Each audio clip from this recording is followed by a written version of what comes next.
Oh, hadn't seen you in a while, but I've been talking to people because I've been better about the emailing thing. And I had a funny thing happen yesterday in my efforts to relieve myself of tremendous pain. I was crying and stuff. I was like, Abba, doctors can't fix this. They can give me pills, so I'm so doped up I don't know what I'm doing and kill my liver and my kidneys, but they can't fix it. Only you can fix it. And he gave me some tools, so I made use of them, and I prayed. And today was way better, way better. He is good. And can I hear you say, all the time, all the time. He's always good. There's a lot going on, so this is kind of a squirrel report. One, right off top of my head, I have been eating a lot of GMOs. GMOs make me sick. And so I was like, okay, I'm going to buy some meat. I haven't bought meat in a very long time. And it's probably GMO chicken, but at least it's protein. And so I went and got chicken breast. I put them in my little cast iron Dutch oven, and I heated them. I put them in water, heated it to a boil, put the lid on, and then I set it out in the sun. You didn't really need to set it out in the sun. I learned this trick from my daddy many years ago. That's how you can cook chicken. And then make sure that, and just let it sit. It takes about 2 hours. So I had chicken. So I also, I'm thinking about Buddy. Squirrel. Puppy. So, you know how he buries the treats. I haven't found a treat yet that he does not take off and bury. Hard to train a puppy when, and I call him a puppy, because he's little like a puppy. But anyway, did I finish the chicken story? Oh yeah, this is part of the chicken story. I'm sorry. Anyway, I'm thinking, now I only talked to a dog trainer one time, and it was with my big dog. And she told me that if I would cook chicken and you keep it in a little pouch, and so basically you walk around with a pocket full of chicken and you train your dog to do what you want them to do. And so I cut up the edges that I don't like. Turns out Buddy likes them. So he'll eat the chicken. He did not try to bury it. So I just did a little test on him the other day. So, which brings me to another squirrel. One of our sisters, she went and she said, I want to buy you. She says, I want you to get that stuff for Buddy because you need to have Buddy with you. Actually had two sisters. One of them, she just went online and she bought the stuff off my Amazon wish list. And I got it here Thursday, and I don't know what I was thinking. I was thinking he would know. I'm wearing a vest. I look really professional. And on one side it says service dog. On the other side it says in training. I wish you could have seen him. He has a mind of his own. Imagine that. And I literally, because it wasn't pulling on his neck, it attaches, it's like a halter. So it had that on the back. I can't tell you how many times I literally was just dragging him through the store because he's like, I want to be over here. I'm like, no, he has never done that before. So it was like a test, and we kind of, some of us failed the test. Next time I'm going with a pocket full of chicken. And I'll be training him.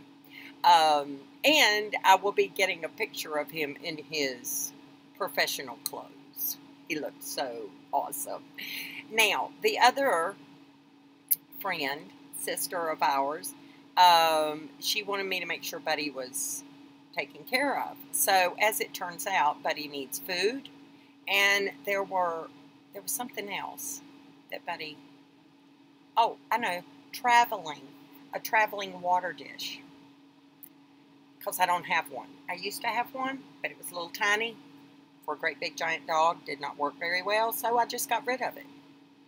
Now I got the little dog, I need the little traveling thing. So I'm going to go on Amazon because she sent me an Amazon gift card to get the stuff. So that's what I'm getting ready to do. My refrigerator's working perfect. My swamp cooler is absolutely amazing. I told Dee this morning, I'm going to interview Dee so y'all can meet Dee too. And, what was I saying about? Oh, Dee got Bob to build her swamp cooler too. So I did a bunch of stuff today. Probably ought not have put that public, so something I did they might not approve. So I'll just tell my local people in person. But I made my life a little easier. I'll give you that. And it took a little doing. And I cleaned up a mess.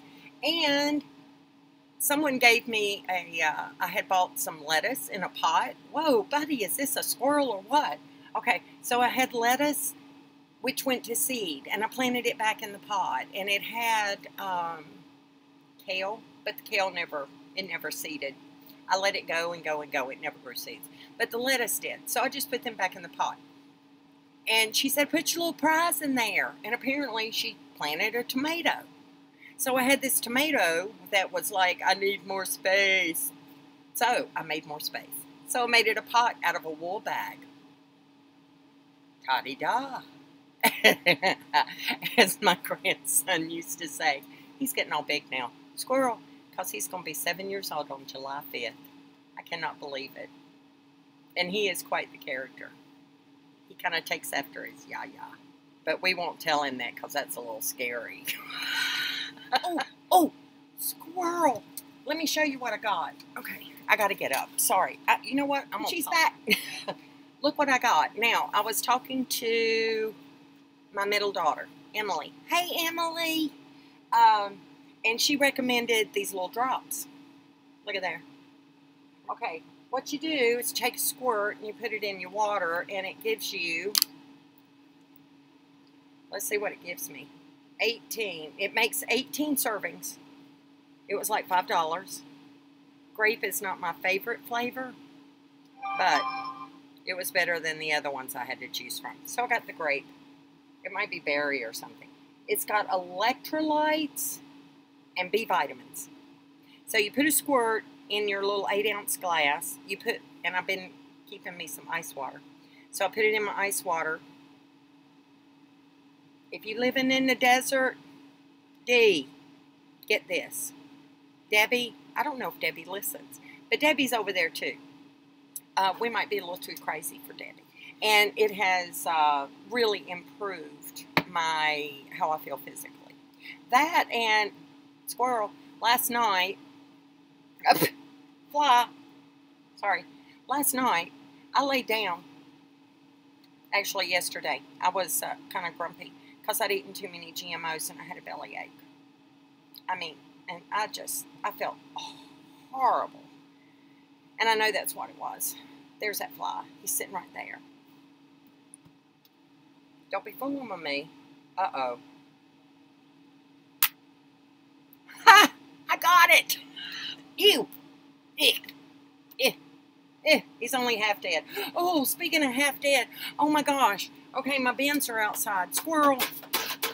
Imagine me having a struggle getting to the main point, but I had to tell you this. All my bins are stacked up outside. I had a bag of rice, and I was wanting to give it to Debbie. And I have looked through my bins. Except for I thought, well, maybe I need to look through them again. And I moved one bin, and there was a spider as big as my head.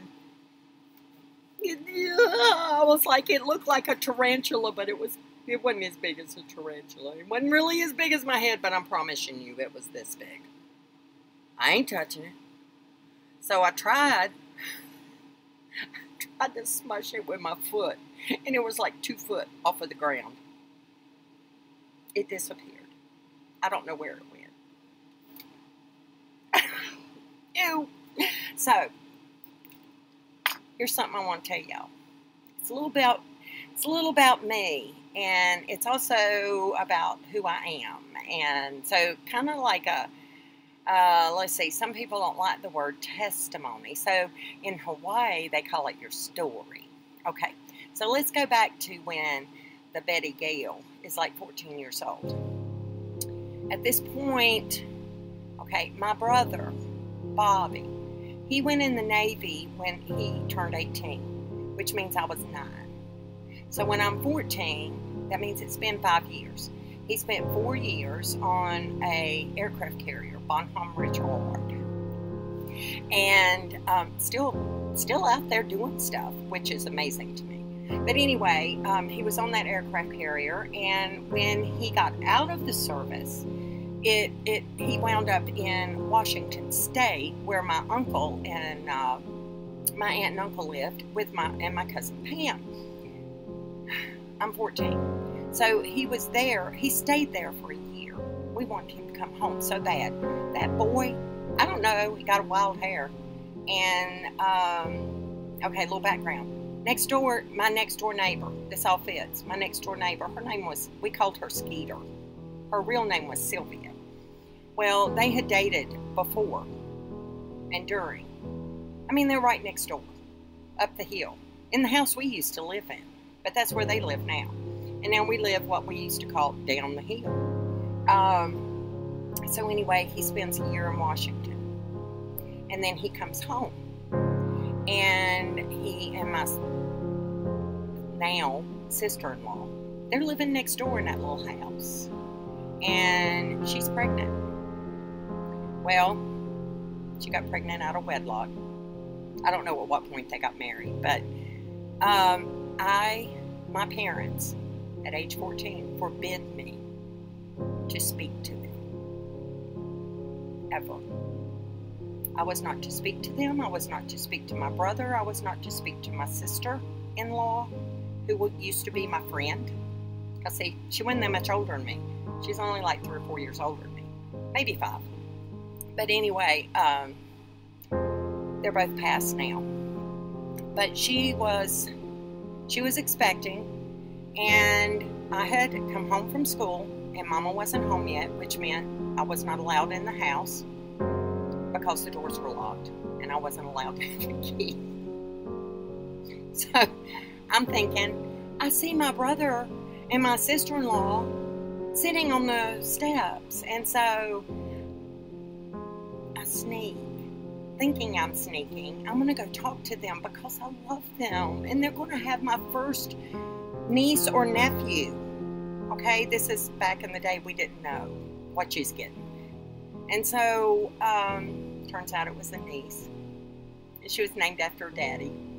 And she's beautiful. Oh, I should have said she looks just like me because she kind of does. But she really is beautiful. Bless her heart. This is what you got to look forward to, sweetie. So anyway, somebody saw me.